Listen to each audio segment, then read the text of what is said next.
ನಮಸ್ಕಾರ. ಮುಖ್ಯಾಂಶಗಳು. ಶಾಂತಿ ಸೌಹಾರ್ದತೆಯಿಂದ ಸುರಕ್ಷಿತ ಸಮಾಜ ನಿರ್ಮಾಣ, ಸ್ವಾವಲಂಬನೆ ಪಥದಲ್ಲಿ ಭಾರತದ ದಿಟ್ಟ ಹೆಜ್ಜೆ, ಪ್ರಧಾನಿ ನರೇಂದ್ರ ಮೋದಿ ಪ್ರತಿಪಾದನೆ. ದೇಶದಲ್ಲಿ ಹೊಸ ಸಹಕಾರ ನೀತಿ ಶೀಘ್ರ ಜಾರಿ, ರಾಜ್ಯ ಕೇಂದ್ರದ ನಡುವೆ ಸಮನ್ವಯತೆಗೆ ಒತ್ತು, ಅಮಿತ್ ಶಾ.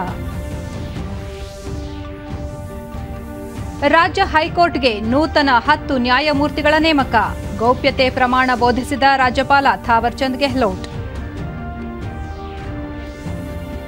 ರಾಷ್ಟ್ರೀಯ ಶಿಕ್ಷಣ ನೀತಿಯಿಂದ ಆಮೂಲಾಗ್ರ ಬದಲಾವಣೆ, ಕೌಶಲ್ಯ ವೃದ್ಧಿ, ಅಂತಾರಾಷ್ಟ್ರೀಯ ಗುಣಮಟ್ಟಕ್ಕೆ ಆದ್ಯತೆ, ಮುಖ್ಯಮಂತ್ರಿ ಬಸವರಾಜ ಬೊಮ್ಮಾಯಿ.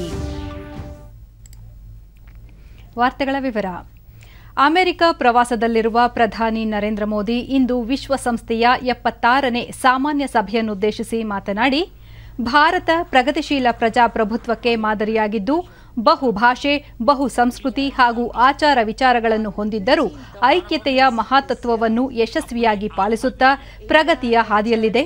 ಪ್ರಜಾಪ್ರಭುತ್ವದ ಮೌಲ್ಯಗಳನ್ನು ಎತ್ತಿ ಹಿಡಿಯುವುದು ಅತ್ಯವಶ್ಯಕವಾಗಿದ್ದು, ಕೊರೋನಾ ಸಂಕಷ್ಟದ ಸಮಯದಲ್ಲಿ ಪರಸ್ಪರ ಸಹಕಾರದೊಂದಿಗೆ ಮುನ್ನಡೆಯುವುದು ಜಾಗತಿಕ ಅಗತ್ಯವಾಗಿದೆ ಎಂದು ಪ್ರತಿಪಾದಿಸಿದರು. ದೇಶ ತನ್ನ 75ನೇ ಸ್ವಾತಂತ್ರ್ಯ ಸಂಭ್ರಮವನ್ನು ಆಚರಿಸಿಕೊಳ್ಳುತ್ತಿದೆ ಎಂದು ಪ್ರಸ್ತಾಪಿಸಿದ ಅವರು, ಭಾರತದಲ್ಲಿ ಡಿಜಿಟಲೀಕರಣದ ಯುಗ ಆರಂಭವಾಗಿದ್ದು, ದೇಶದಲ್ಲಿ ತಂತ್ರಜ್ಞಾನವನ್ನು ಯಶಸ್ವಿಯಾಗಿ ಬಳಸಿಕೊಂಡು ಕೊರೋನಾ ಲಸಿಕೆ ಮಹಾ ಅಭಿಯಾನವನ್ನು ನಡೆಸಲಾಗುತ್ತಿದೆ. ಲಸಿಕೆ ಅಭಿವೃದ್ಧಿಯಿಂದ ಹಿಡಿದು ಸಂಗ್ರಹ, ವಿತರಣೆಯನ್ನು ವ್ಯವಸ್ಥಿತವಾಗಿ ನಿರ್ವಹಿಸಲಾಗುತ್ತಿದೆ. ಕೋವಿನ್ ಪೋರ್ಟಲ್ ಮೂಲಕ ಲಸಿಕೆ ವಿತರಣಾ ವ್ಯವಸ್ಥೆ ಜಾರಿಯಲ್ಲಿದೆ. ಒಂದೇ ದಿನ 2 ಕೋಟಿಗೂ ಅಧಿಕ ಲಸಿಕೆ ನೀಡುವ ಮೂಲಕ ಜಾಗತಿಕ ದಾಖಲೆ ನಿರ್ಮಿಸಲಾಗಿದೆ ಎಂದರು. हमारे टैक्स सॉल्यूशंस का स्केल और उनकी कम लागत दोनों अतुलनीय है. ये जानकारी देना चाहता हूं कि भारत ने दुनिया की पहली डीएनए वैक्सीन विकसित कर ली है, जिसे 12 साल की आयु से ज्यादा के सभी लोगों को लगाया जा सकता है. भारत के वैज्ञानिक कोरोना की एक नेजल वैक्सीन के निर्माण में भी जुटे हैं. मानवता के प्रति अपने दायित्व को समझते हुए भारत ने एक बार फिर दुनिया के जरूरतमंदों को वैक्सीन देनी शुरू कर दी है. ಪ್ರಗತಿಯ ಪಥದಲ್ಲಿ ಸ್ವಾವಲಂಬನೆಯನ್ನು ಪ್ರತಿಪಾದಿಸುವತ್ತ ಆತ್ಮನಿರ್ಭರ ಭಾರತ ಪರಿಕಲ್ಪನೆಯನ್ನು ಸಾಕಾರಗೊಳಿಸಲು ದಿಟ್ಟ ಹೆಜ್ಜೆ ಇರಿಸಲಾಗಿದೆ. ವಿಜ್ಞಾನ, ಶೈಕ್ಷಣಿಕ ಕ್ಷೇತ್ರದಲ್ಲಿ ಹೊಸ ಆವಿಷ್ಕಾರಗಳು ರೂಪುಗೊಳ್ಳುತ್ತಿವೆ ಎಂದರು. ಹವಾಮಾನ ಬದಲಾವಣೆ, ಭಯೋತ್ಪಾದನೆ ವಿಚಾರಗಳು ಜಾಗತಿಕ ಮಹತ್ವ ಪಡೆದಿವೆ ಎಂದ ಅವರು, ಆಫ್ಘಾನಿಸ್ತಾನದ ಭೂಮಿ ಭಯೋತ್ಪಾದನೆಗೆ ಬಳಕೆಯಾಗಬಾರದು. ಶಾಂತಿ, ಸೌಹಾರ್ದತೆ, ಪರಸ್ಪರ ಸ್ನೇಹ ಭಾವ, ಸಹಕಾರದಿಂದ ಮಾತ್ರ ಆರೋಗ್ಯಕರ, ಸುರಕ್ಷಿತ ಸಮಾಜ ನಿರ್ಮಾಣ ಸಾಧ್ಯ ಎಂಬುದನ್ನು ವಿಶ್ವ ಸಮುದಾಯ ಅರ್ಥ ಮಾಡಿಕೊಳ್ಳಬೇಕು ಎಂದು ತಿಳಿಸಿದರು. आज भारत बहुत तेजी के साथ 450 गीगावाट रिन्यूएबल एनर्जी के लक्ष्य की तरफ बढ़ रहा है. हम भारत को दुनिया का सबसे बड़ा ग्रीन हाइड्रोजन हब बनाने के अभियान में भी जुट गए हैं.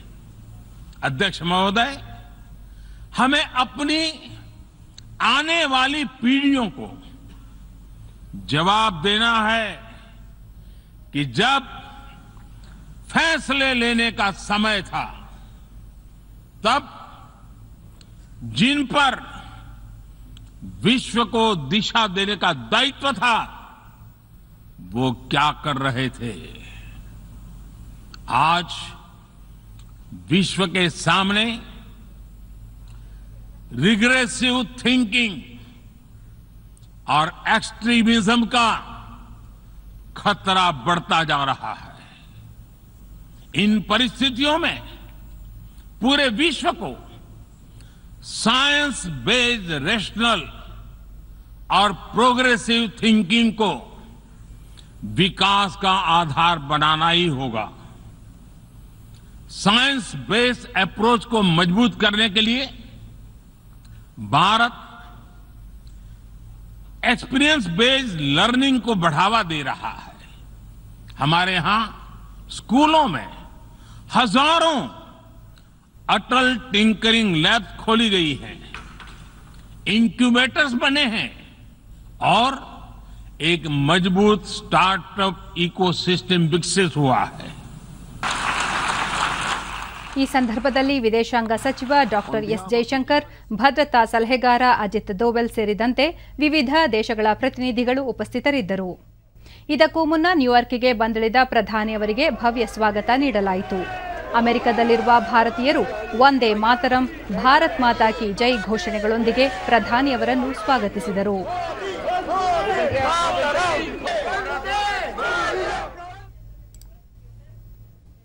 ಮುಂದಿನ 5 ವರ್ಷಗಳಲ್ಲಿ ದೇಶದ ಪ್ರತಿ 2 ಹಳ್ಳಿಗಳಿಗೆ ಒಂದು ಪ್ರಾಥಮಿಕ ಸಹಕಾರ ಸಂಘವನ್ನು ಸ್ಥಾಪಿಸುವ ಗುರಿ ಹೊಂದಲಾಗಿದೆ ಎಂದು ಕೇಂದ್ರ ಗೃಹ ಮತ್ತು ಸಹಕಾರ ಸಚಿವ ಅಮಿತ್ ಶಾ ಹೇಳಿದ್ದಾರೆ.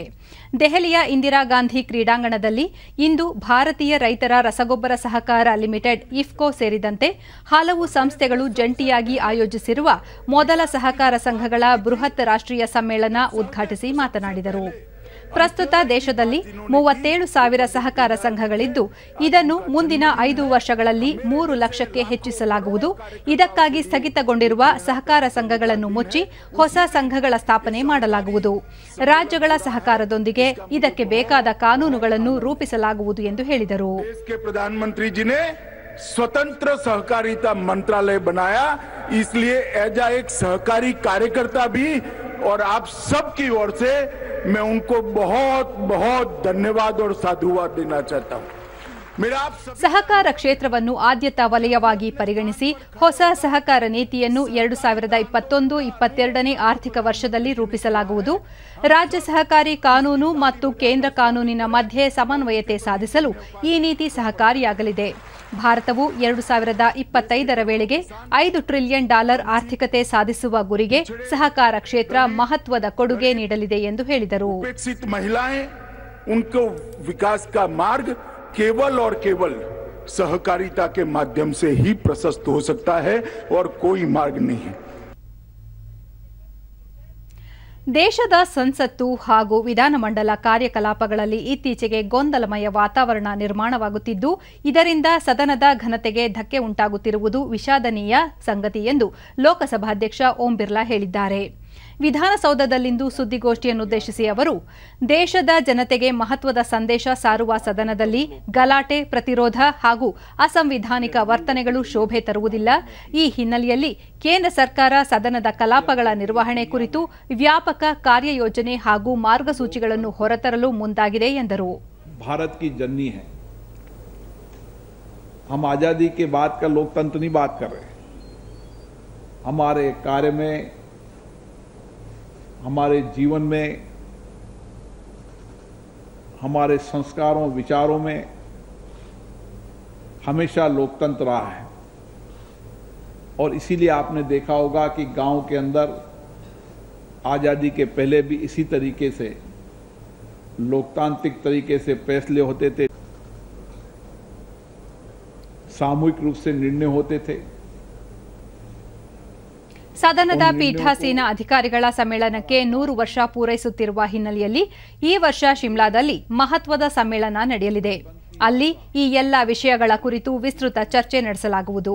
ಜೊತೆಗೆ ಎಲ್ಲ ರಾಜ್ಯಗಳ ವಿಧಾನಮಂಡಲದ ಪೀಠಾಧ್ಯಕ್ಷರು ಹಾಗೂ ಮುಖ್ಯಮಂತ್ರಿಗಳೊಂದಿಗೂ ಸಮಾಲೋಚನೆ ನಡೆಸಿ ಸೂಕ್ತ ಮಾರ್ಗಸೂಚಿಗಳನ್ನು ಬಿಡುಗಡೆಗೊಳಿಸಲಾಗುವುದು.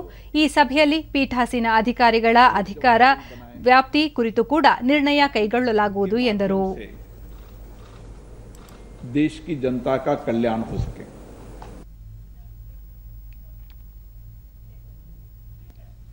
ರಾಜ್ಯ ಹೈಕೋರ್ಟ್ಗೆ ನೂತನವಾಗಿ ನೇಮಕಗೊಂಡಿರುವ 10 ನ್ಯಾಯಮೂರ್ತಿಗಳು ಇಂದು ಪ್ರಮಾಣ ವಚನ ಸ್ವೀಕರಿಸಿದರು. ರಾಜ್ಯಪಾಲ ಥಾವರ್ ಚಂದ್ ಗೆಹ್ಲೋಟ್ ಪ್ರಮಾಣ ವಚನ ಹಾಗೂ ಅಧಿಕಾರ ಗೌಪ್ಯತೆ ಬೋಧಿಸಿದರು. ಕಾರ್ಯಕ್ರಮದಲ್ಲಿ ಮುಖ್ಯಮಂತ್ರಿ ಬಸವರಾಜ ಬೊಮ್ಮಾಯಿ, ಹಂಗಾಮಿ ಮುಖ್ಯ ನ್ಯಾಯಮೂರ್ತಿ ಸತೀಶ್ ಚಂದ್ರ ಶರ್ಮಾ ಹಾಗೂ ರಾಜ್ಯ ಸರ್ಕಾರದ ಮುಖ್ಯ ಕಾರ್ಯದರ್ಶಿ ಪಿ ರವಿಕುಮಾರ್ ಉಪಸ್ಥಿತರಿದ್ದರು. ರಾಜಭವನದ ಗಾಜಿನ ಮನೆಯಲ್ಲಿ ನಡೆದ ಕಾರ್ಯಕ್ರಮದಲ್ಲಿ ಮರಳೂರು ಇಂದ್ರಕುಮಾರ್ ಅರುಣ್, ಎಂಗಲಗುಪ್ಪೆ ಸೀತಾರಾಮಯ್ಯ ಇಂದಿರೇಶ್, ರವಿ ವೆಂಕಟಪ್ಪ ಹೊಸಮನಿ, ಸವಣೂರು ವಿಶ್ವಜಿತ್ ಶೆಟ್ಟಿ, ಶಿವಶಂಕರ್ ಅಮರಣ್ಣನವರ್, ಮಕ್ಕಿಮನೆ ಗಣೇಶಯ್ಯ ಉಮಾ, ವೇದ ವ್ಯಾಸಾಚಾರ್ ಶ್ರೀಶಾನಂದ, ಹಂಚಾಟೆ ಸಂಜೀವ್ ಕುಮಾರ್, ಪದ್ಮರಾಜ್ ನೇಮಚಂದ್ರ ದೇಸಾಯಿ, ಪಂಜಿಗದ್ದೆ ಕೃಷ್ಣ ಭಟ್ ನ್ಯಾಯಮೂರ್ತಿಗಳಾಗಿ ಪ್ರಮಾಣ ವಚನ ಸ್ವೀಕರಿಸಿದರು. Having been appointed Judge of the High Court of Karnataka.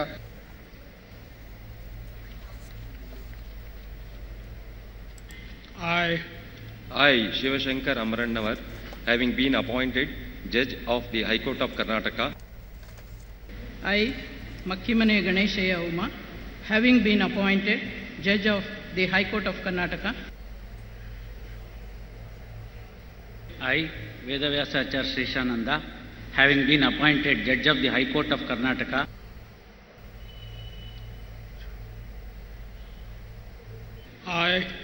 I, Hanchata Sanjeev Kumar, having been appointed Judge of the High Court of Karnataka.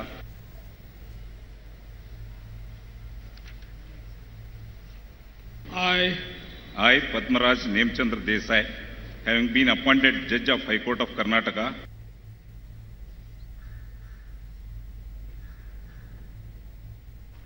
I, Panjigadde Krishna Bhatt, having been appointed Judge of the High Court of Karnataka.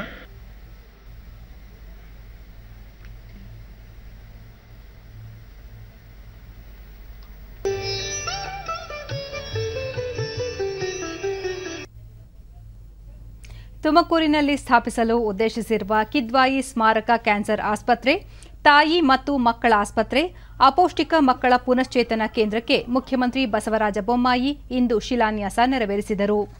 ಈ ಸಂದರ್ಭದಲ್ಲಿ ಸಚಿವರುಗಳಾದ ಡಾ K Sudhakar, JC Madhuswamy, ಬಿಸಿ ನಾಗೇಶ್, ಸಂಸದ BS Basavaraj ಸೇರಿದಂತೆ ಮತ್ತಿತರರು ಉಪಸ್ಥಿತರಿದ್ದರು. ಇದೇ ಸಂದರ್ಭದಲ್ಲಿ ಶ್ರವಣ ದೋಷವುಳ್ಳ ಮಕ್ಕಳಿಗೆ ಮುಖ್ಯಮಂತ್ರಿ ಶ್ರವಣ ಸಾಧನಗಳನ್ನು ವಿತರಿಸಿದರು. ಬಳಿಕ ಬಸವರಾಜ ಬೊಮ್ಮಾಯಿ, ಸರ್ಕಾರ ಆರೋಗ್ಯ ಕ್ಷೇತ್ರದಲ್ಲಿ ಸಾಕಷ್ಟು ಸುಧಾರಣೆಗಳನ್ನು ತಂದಿದೆ. ಕೊರೋನಾ ಮೊದಲ ಹಾಗೂ ಎರಡನೇ ಅಲೆಯ ಸಂದರ್ಭದಲ್ಲಿ ಆರೋಗ್ಯ ಮೂಲಸೌಕರ್ಯಗಳ ಕೊರತೆಯಿಂದ ಉಂಟಾದ ಸಮಸ್ಯೆಗಳನ್ನು ಸಮರ್ಥವಾಗಿ ನಿಭಾಯಿಸಿದೆ. ಮಾನವೀಯತೆಯಿಂದ ರೋಗಿಗಳಿಗೆ ಶುಶ್ರೂಷೆ ಮಾಡುವ ಮೂಲಕ ಆರೋಗ್ಯ ಕಾರ್ಯಕರ್ತರು ನಿರ್ವಹಿಸಿರುವ ಕಾರ್ಯ ಶ್ಲಾಘನೀಯವಾದದ್ದು ಎಂದರು. ಬೆಳೆಯುತ್ತಿರುವಂತಹ ಮಕ್ಕಳ ಪೌಷ್ಟಿಕ ಅಭಿವೃದ್ಧಿ ಬಹಳ ಮುಖ್ಯ. ನನ್ನ ಸರ್ಕಾರ ಈ ಎರಡು ಅಂಶಗಳಿಗೆ ಅತಿ ಹೆಚ್ಚು ಒತ್ತನ್ನು ನಾವು ಕೊಡ್ತೀವಿ ಅನ್ನುವಂಥ ಮಾತನ್ನು ನಾನು ಹೇಳಕ್ಕೆ ಇಚ್ಛಪಡ್ತೇನೆ. ಬಳಿಕ ಬೆಳಗಾವಿ ಪ್ರವಾಸ ನಿಮಿತ್ತ ಹುಬ್ಬಳ್ಳಿಗೆ ಆಗಮಿಸಿದ ಮುಖ್ಯಮಂತ್ರಿ ಬಸವರಾಜ ಬೊಮ್ಮಾಯಿ ವಿಮಾನ ನಿಲ್ದಾಣದಲ್ಲಿ ಸುದ್ದಿಗಾರರೊಂದಿಗೆ ರಾಷ್ಟ್ರೀಯ ಶಿಕ್ಷಣ ನೀತಿ 21ನೇ ಶತಮಾನದ ಶೈಕ್ಷಣಿಕ ಅವಶ್ಯಕತೆಗಳನ್ನು ಪೂರೈಸಲಿದೆ. ಅಂತಾರಾಷ್ಟ್ರೀಯ ಮಟ್ಟದ ಸ್ಪರ್ಧೆಗೆ ವಿದ್ಯಾರ್ಥಿಗಳನ್ನು ಸಜ್ಜುಗೊಳಿಸುವುದರ ಜೊತೆಗೆ ಕೌಶಲ್ಯವನ್ನು ಹೆಚ್ಚಿಸುವುದು ಈ ನೀತಿಯ ಉದ್ದೇಶವಾಗಿದ್ದು, ಪ್ರಾಥಮಿಕ ಶಿಕ್ಷಣದಿಂದ ಹಿಡಿದು ಉನ್ನತ ಶಿಕ್ಷಣದವರೆಗೆ ಆಮೂಲಾಗ್ರ ಬದಲಾವಣೆ ತರುವ ಪ್ರಯತ್ನವಾಗಿದೆ. ವಿದ್ಯಾರ್ಥಿಗಳ ಸರ್ವಾಂಗೀಣ ಅಭಿವೃದ್ಧಿಗೆ ಪೂರಕವಾಗಿದೆ ಎಂದರು. ಭವಿಷ್ಯ ನಿರ್ಮಾಣ ಮಾಡೋ ಸಲುವಾಗಿದೆ.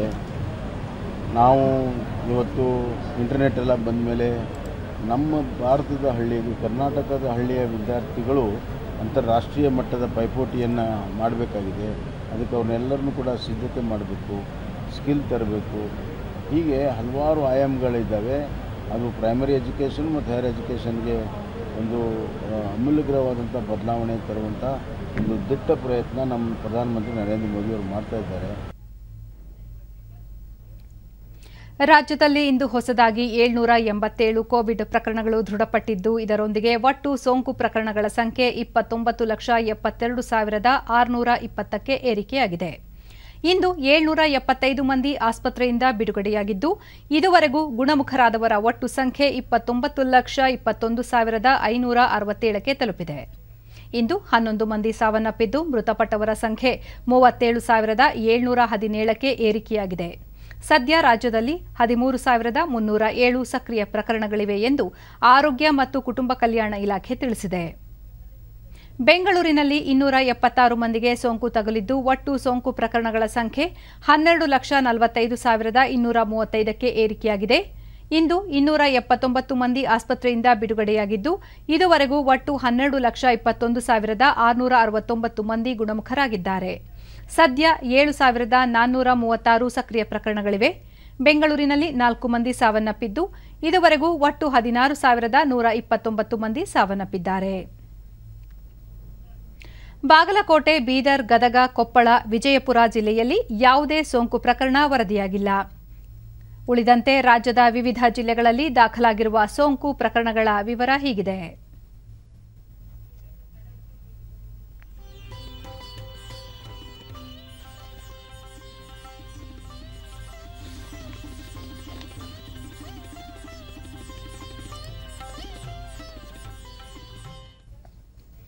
ಕುತ್ಪಾಡಿಯ ಶ್ರೀ ಧರ್ಮಸ್ಥಳ ಮಂಜುನಾಥೇಶ್ವರ ಆಯುರ್ವೇದ ಆಸ್ಪತ್ರೆ ಆವರಣದಲ್ಲಿ ನಿರ್ಮಿಸಲಾಗಿರುವ ರತ್ನಶ್ರೀ ಆರೋಗ್ಯಧಾಮವನ್ನು ಕೇಂದ್ರ ಆಯುಷ್ ಸಚಿವ ಸರ್ಬಾನಂದ ಸೋನೋವಾಲ್ ಇಂದು ಲೋಕಾರ್ಪಣೆ ಮಾಡಿದರು. ಕೇಂದ್ರ ಕೃಷಿ ಹಾಗೂ ರೈತ ಕಲ್ಯಾಣ ಖಾತೆ ರಾಜ್ಯ ಸಚಿವೆ ಶೋಭಾ ಕರಂದ್ಲಾಜೆ, ಸಮಾಜ ಕಲ್ಯಾಣ ಸಚಿವ ಕೋಟಾ ಶ್ರೀನಿವಾಸ ಪೂಜಾರಿ, ಶಾಸಕ ರಘುಪತಿ ಭಟ್, ಮಾಜಿ ಸಚಿವ ಪ್ರಮೋದ್ ಮಧ್ವರಾಜ್, ಧರ್ಮಸ್ಥಳದ ಧರ್ಮಾಧಿಕಾರಿ ಡಾ ಡಿ ವೀರೇಂದ್ರ ಹೆಗಡೆ ಮತ್ತಿತರರು ಉಪಸ್ಥಿತರಿದ್ದರು. ಬಳಿಕ ಸರ್ಬಾನಂದ ಸೋನೋವಾಲ್ ಭಾರತೀಯ ವೈದ್ಯ ಪದ್ಧತಿಯ ಅಳವಡಿಕೆಯಿಂದ ಸ್ವಸ್ಥ ಜೀವನ ಸಾಧ್ಯ, ಪಾರಂಪರಿಕ ವೈದ್ಯ ಪದ್ಧತಿಗಳಾದ ಆಯುರ್ವೇದ, ಯುನಾನಿ, ಪ್ರಕೃತಿ ಚಿಕಿತ್ಸೆ ಇತ್ಯಾದಿಗಳನ್ನು ಆದ್ಯತಾವಾರು ಪ್ರಚುರಪಡಿಸಲು ಕೇಂದ್ರ ಸರ್ಕಾರ ಹಲವು ಕ್ರಮಗಳನ್ನು ಕೈಗೊಂಡಿದೆ.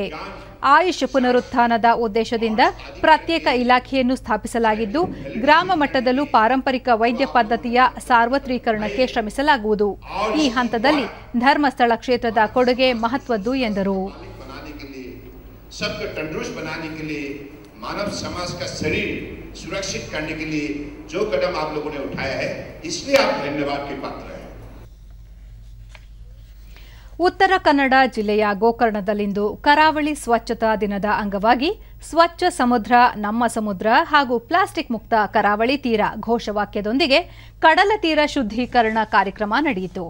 ರಾಷ್ಟ್ರೀಯ ಕರಾವಳಿ ಸಂಶೋಧನಾ ಕೇಂದ್ರ, ಹೊನ್ನಾವರದ ಸ್ನೇಹಕುಂಜ ಮತ್ತು ಕುಮಟಾದ ಕೃಷಿ ಪರಿಸರ ಸಂಸ್ಥೆಗಳ ಸಹಯೋಗದಲ್ಲಿ ಕಾಲೇಜು ವಿದ್ಯಾರ್ಥಿಗಳು ಜಾಗೃತಿ ಜಾಥಾ ನಡೆಸಿ ಸ್ವಚ್ಛ ಕಾರ್ಯದಲ್ಲಿ ಪಾಲ್ಗೊಂಡಿದ್ದರು. ಮೀನುಗಾರರ ಸಹಕಾರಿ ಸಂಘ ಸೇರಿದಂತೆ ಸ್ಥಳೀಯ ಸಂಘಟನೆಗಳ ಕಾರ್ಯಕರ್ತರು ಭಾಗಿಯಾಗಿದ್ದರು.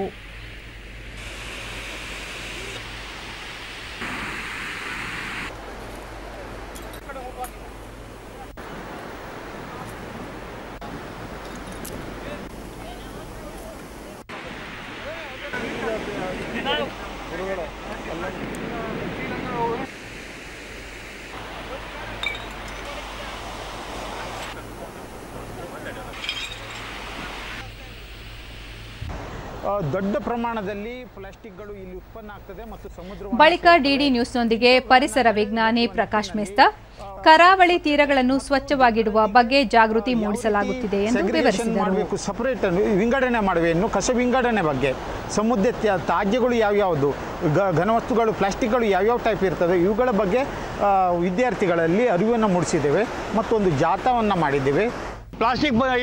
ಮೀನುಗಾರ ನಾರಾಯಣ ಮೂಡಂಗಿ ಸಮುದ್ರದಲ್ಲಿ ಪ್ಲಾಸ್ಟಿಕ್ ತ್ಯಾಜ್ಯ ಸೇರಿದಂತೆ ಜಾಗೃತಿ ವಹಿಸುವ ಅಗತ್ಯವಿದೆ ಎಂದು ತಿಳಿಸಿದರು.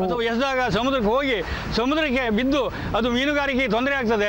ಆ ದೃಷ್ಟಿಯಿಂದ ಮೀನುಗಾರರೆಲ್ಲರೂ ಬಲಿ ಬಿಟ್ಟಾಗ ಸಿಗುವಂಥ ಹೆಚ್ಚಿನ ಮೀನಿಗಿಂತ ಮೀನಿನ ಈ ಇದೇನಿದೆ ಪ್ಲಾಸ್ಟಿಕ್ ಇದೆ ವಸ್ತುಗಳಿದೆ, ಪ್ಲಾಸ್ಟಿಕ್ ವಸ್ತುಗಳೇ ಹೆಚ್ಚು ಸಿಗ್ತಾ ಇದೆ. ಈ ಹಗುರ ಪ್ಲಾಸ್ಟಿಕ್ ಸಂಘಟಕಿ ಗೀತಾ ನಾಯಕ ಯುವ ಜನರಲ್ಲಿ ಪರಿಸರದ ಅರಿವು ಮೂಡಿಸಿ ಭವಿಷ್ಯವನ್ನು ಉತ್ತಮಗೊಳಿಸುವ ನಿಟ್ಟಿನಲ್ಲಿ ಈ ಕಾರ್ಯ ಸಾಗಿದೆ ಎಂದರು. ನಮ್ಮ ಮುಂದಿನ ಜನಾಂಗದ ಕಾಳಜಿಯನ್ನಾದರೂ ಮಾಡದೆ ಹೋದರೆ ನಮ್ಮನ್ನು ಮುಂದಿನ ಜನಾಂಗ ಕ್ಷಮಿಸಲಾರದು ಅಂತ ಅಂದ್ಕೊಂಡಿದ್ದೇನೆ. ಆದ್ದರಿಂದ ಪುಟ್ಟ ವಿದ್ಯಾರ್ಥಿಗಳು, ಕಾಲೇಜಿನ ವಿದ್ಯಾರ್ಥಿಗಳು ನಮ್ಮ ಟಾರ್ಗೆಟ್. ಈ ಅರಿವನ್ನು, ಈ ಕಾಳಜಿಯನ್ನು ಈಗಲಿಂದಲೇ ನಿರ್ವಹಿಸಿದರೆ ಮುಂದಿನ ದಿನದಲ್ಲಿ ಅವರು ಒಂದು ಆರೋಗ್ಯಪೂರ್ಣ ಸಮಾಜದಲ್ಲಿ ಬದುಕೋದಕ್ಕೆ ಸಾಧ್ಯ. ವಿದ್ಯಾರ್ಥಿನಿ ಸಹನಾ ಕಡಲ ತೀರಕ್ಕೆ ಬರುವ ಪ್ರವಾಸಿಗರಿಗೆ ಸ್ವಚ್ಛತೆಯ ಅರಿವು ಮೂಡಿಸಿ ಪ್ಲಾಸ್ಟಿಕ್ ಬಳಸದಂತೆ ಮನವಿ ಮಾಡಲಾಗುತ್ತಿದೆ ಎಂದು ತಿಳಿಸಿದರು. ಪ್ರವಾಸಿಗರು ಸಹಕರಿಸಿ ದಯವಿಟ್ಟು ಎಲ್ಲಿಂದಲ್ಲಿ ಕಸ ಕಡ್ಡಿಗಳನ್ನು ಎಸೆಯಬಾರದು, ಸಹಕರಿಸಿ ಕಸದ ಬುಟ್ಟಿಯಲ್ಲಿ ತಾವು ಕಸವನ್ನು ಹಾಕಬೇಕೆಂದು ನಾನು ವಿನಂತಿಸಿಕೊಳ್ಳುತ್ತೇನೆ. ಅಖಿಲ ಭಾರತ ವೈದ್ಯಕೀಯ ವಿಜ್ಞಾನ ಸಂಸ್ಥೆ ಏಮ್ಸ್ ಶಾಖೆಗಳನ್ನು ದೇಶದ ಎಲ್ಲಾ ರಾಜ್ಯಗಳಲ್ಲಿ ಆರಂಭಿಸುವ ಉದ್ದೇಶವನ್ನು ಸರ್ಕಾರ ಹೊಂದಿದೆ ಎಂದು ಕೇಂದ್ರ ಆರೋಗ್ಯ ಸಚಿವ ಮನ್ಸುಖ್ ಮಾಂಡವಿಯಾ ಹೇಳಿದ್ದಾರೆ. गुणवत्तापूर्ण इलाज की सुविधा मिले, इस दिशा में सभी को काम करने की जरूरत है। एम्स नई दिल्ली के 66वें स्थापना दिवस के मौके पर केंद्रीय स्वास्थ्य मंत्री मनसुख मांडविया ने कहा कि एम्स के इलाज पर लोगों की आस्था है। उन्होंने कहा कि मेरे मरीज ही ईश्वर हैं। डॉक्टरों को इलाज के वक्त मन में यही भावना होनी चाहिए। उन्होंने कहा कि अब स्वास्थ्य को विकास के साथ जोड़ा जा रहा है। ದೆಹಲಿ ಏಮ್ಸ್ನ 66ನೇ ಸಂಸ್ಥಾಪನಾ ದಿನದ ಅಂಗವಾಗಿ ಏರ್ಪಡಿಸಿದ್ದ ಕಾರ್ಯಕ್ರಮದಲ್ಲಿ ಅವರು ದೆಹಲಿ ಏಮ್ಸ್ ದೀಪಸ್ತಂಭ ಇದ್ದಂತೆ ಆರೋಗ್ಯ ಕ್ಷೇತ್ರಕ್ಕೆ ಇದು ದಾರಿ ತೋರಿಸುತ್ತದೆ. ಇಲ್ಲಿ ಸಿಗುವ ಚಿಕಿತ್ಸೆ ದೇಶದ ಎಲ್ಲ ಭಾಗಗಳಲ್ಲೂ ಲಭ್ಯವಾಗಬೇಕು ಎಂಬ ಉದ್ದೇಶದಿಂದ ಪ್ರಧಾನಿ ನರೇಂದ್ರ ಮೋದಿಯವರು ಪ್ರತಿ ರಾಜ್ಯದಲ್ಲೂ ಏಮ್ಸ್ ಶಾಖೆ ತೆರೆಯಲು ನಿರ್ಧರಿಸಿದ್ದಾರೆ. ಈಗಾಗಲೇ 22 ಶಾಖೆಗಳು ಆರಂಭವಾಗಿವೆ ಎಂದರು. ಕೇಂದ್ರ ಸರ್ಕಾರ ಆರೋಗ್ಯ ಕ್ಷೇತ್ರಕ್ಕೆ ಬಜೆಟ್ನಲ್ಲಿ 2,40,000 ಕೋಟಿ ನೀಡಿದೆ ಎಂದರೆ ಆರೋಗ್ಯದ ಬಗ್ಗೆ ಸರ್ಕಾರಕ್ಕಿರುವ ಕಾಳಜಿ ಅರ್ಥವಾಗುತ್ತದೆ. ದೇಶದ ಪ್ರತಿ ನಾಗರಿಕರಿಗೂ ಅತ್ಯುತ್ತಮ ಚಿಕಿತ್ಸೆ ಸಿಗಬೇಕು ಎಂಬುದು ನಮ್ಮ ಉದ್ದೇಶವಾಗಿದೆ ಎಂದು ತಿಳಿಸಿದರು. एम्स सभी स्टेट में हो, ये दिशा में आगे बढ़े और आज 22 एम्स का निर्माण कार्य चल रहा है. देश में हेल्थ सेक्टर का बजट बढ़ा के 2.40 लाख करोड़ रुपीस किया गया और छोटी बात नहीं है. इस मौके पर ಪ್ರಧಾನಿ ನರೇಂದ್ರ ಮೋದಿ ಅವರು ನಾಳೆ ಮಾಸಿಕ ಜನಪ್ರಿಯ ರೇಡಿಯೋ ಕಾರ್ಯಕ್ರಮ ಮನ್ ಕಿ ಬಾತ್ನಲ್ಲಿ ದೇಶದ ಜನತೆಯೊಂದಿಗೆ ತಮ್ಮ ವಿಚಾರಧಾರೆಗಳನ್ನು ವಿನಿಮಯ ಮಾಡಿಕೊಳ್ಳಲಿದ್ದಾರೆ. ನಾಳೆ ಬೆಳಗ್ಗೆ 11 ಗಂಟೆಗೆ 81ನೇ ಆವೃತ್ತಿಯ ಈ ಕಾರ್ಯಕ್ರಮ ಆಕಾಶವಾಣಿ ಮತ್ತು ದೂರದರ್ಶನ ವಾಹಿನಿಯಲ್ಲಿ ಪ್ರಸಾರವಾಗಲಿದೆ. ಈ ಬಾರಿಯ ಮನ್ ಕಿ ಬಾತ್ ಕಾರ್ಯಕ್ರಮದಲ್ಲಿ ಹಲವಾರು ಆಸಕ್ತಿದಾಯಕ ವಿಷಯಗಳು ಪ್ರಸಾರವಾಗಲಿದೆ. ಇನ್ನು ಹವಾವರ್ತಮಾನ. ರಾಜ್ಯದ ಕರಾವಳಿಯಲ್ಲಿ ನೈಋತ್ಯ ಮುಂಗಾರು ದುರ್ಬಲ, ರಾಜ್ಯಾದ್ಯಂತ ಹಲವೆಡೆ ಮಳೆಯಾಗಿದೆ. ಮುನಿರಾಬಾದ್ನಲ್ಲಿ ಅತಿ ಹೆಚ್ಚು 17 ಸೆಂಟಿಮೀಟರ್ ಮಳೆಯಾಗಿದೆ. ಉಳಿದಂತೆ ಚಿಂತಾಮಣಿ, ಜನವಾಡ 9, ಸುಬ್ರಹ್ಮಣ್ಯ 7, ಪಾವಗಡ, ಕೋಲಾರ 4 ಸೆಂಟಿಮೀಟರ್, ಸುಳ್ಯ, ಭಾಲ್ಕಿ, ಹೊಸಕೋಟೆ, ಪರಶುರಾಂಪುರದಲ್ಲಿ 3 ಸೆಂಟಿಮೀಟರ್ ಮಳೆಯಾಗಿದೆ. ಮುನ್ಸೂಚನೆಯಂತೆ ಮುಂದಿನ 24 ಗಂಟೆಗಳಲ್ಲಿ ರಾಜ್ಯಾದ್ಯಂತ ಕೆಲವೆಡೆ ಗುಡುಗು ಸಹಿತ ಮಳೆ ಸಂಭವ. ಬೆಂಗಳೂರು ಸುತ್ತಮುತ್ತ ಸಾಮಾನ್ಯವಾಗಿ ಮೋಡ ಕವಿದ ವಾತಾವರಣ, ಗುಡುಗು ಸಹಿತ ಮಳೆ ಸಾಧ್ಯತೆ. ಗರಿಷ್ಠ 29, ಕನಿಷ್ಠ 20 ಡಿಗ್ರಿ ಸೆಲ್ಸಿಯಸ್ ತಾಪಮಾನ ದಾಖಲಾಗುವ ನಿರೀಕ್ಷೆ. ಕೊನೆಯಲ್ಲಿ ಮತ್ತೊಮ್ಮೆ ಮುಖ್ಯಾಂಶಗಳು.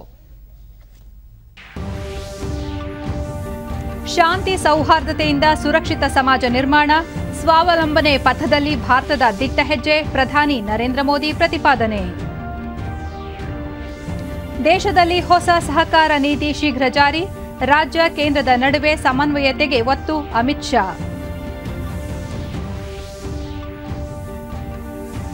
ರಾಜ್ಯ ಹೈಕೋರ್ಟ್ಗೆ ನೂತನ 10 ನ್ಯಾಯಮೂರ್ತಿಗಳ ನೇಮಕ, ಗೌಪ್ಯತೆ ಪ್ರಮಾಣ ಬೋಧಿಸಿದ ರಾಜ್ಯಪಾಲ ಥಾವರ್ಚಂದ್ ಗೆಹ್ಲೋಟ್.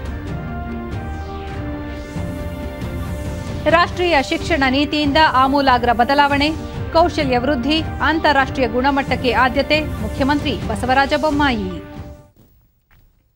ನಮ್ಮ ವಾರ್ತಾ ಪ್ರಸಾರವನ್ನು ನೀವು ಡಿಡಿ ಚಂದನ ನ್ಯೂಸ್ ಯೂಟ್ಯೂಬ್ ಚಾನೆಲ್ನಲ್ಲೂ ವೀಕ್ಷಿಸಬಹುದು.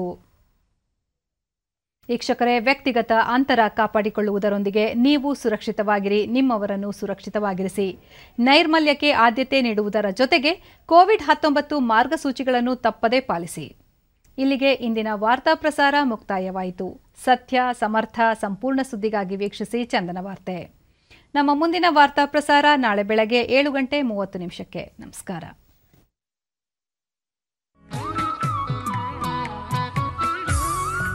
ಬೆಂಗಳೂರು ದೂರದರ್ಶನ ಕೇಂದ್ರದ ಪ್ರಾದೇಶಿಕ ಸುದ್ದಿ ವಿಭಾಗ ಪ್ರಸ್ತುತಪಡಿಸುವ ತಿಂಗಳ ವಾರ್ತಾ ಸಂಜೆಯ ಸುದ್ದಿ ಸೌರಭ.